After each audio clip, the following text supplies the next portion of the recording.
Achacha Igbo ekene m unu ekene m na-egbulu mbatakwa ọzọ na bụ vidiyo na-apịagharị n'efere mba ụwa kịta na-ekwu na ya bụ Ezekudo na-etete na n'ọnwụ wee na-ajụzi biko na o yi efe white wee nakpu tetewezi agbala ọtọ analụ ya efe na mmụọ dododo unu na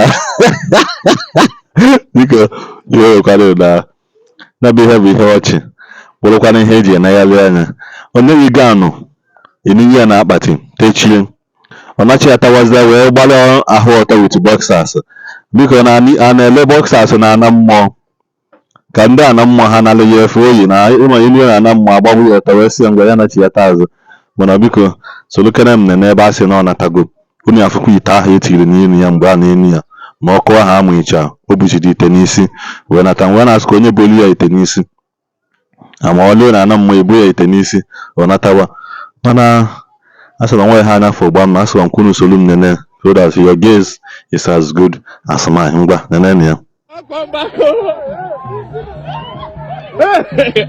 Come on, come!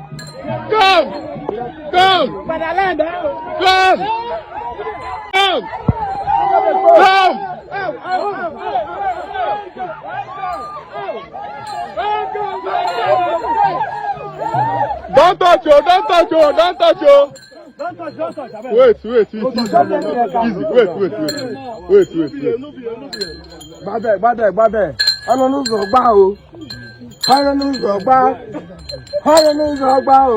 Ishima. Here is the river of the young Bibian.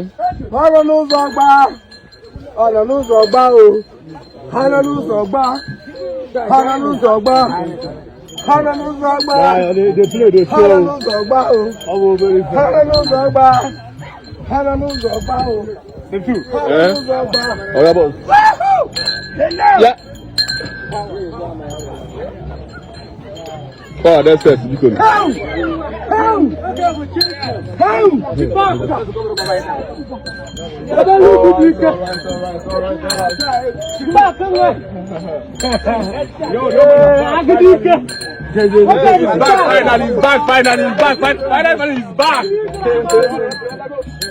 He's back. Maybe say that say Ishima.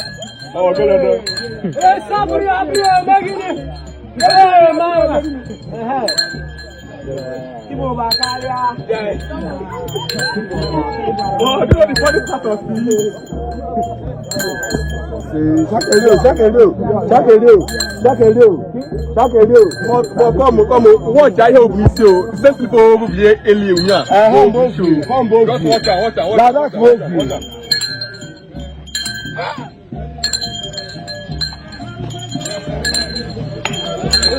Gente,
This is his grave, where he was buried alive, and the man has resurrected. Otherwise,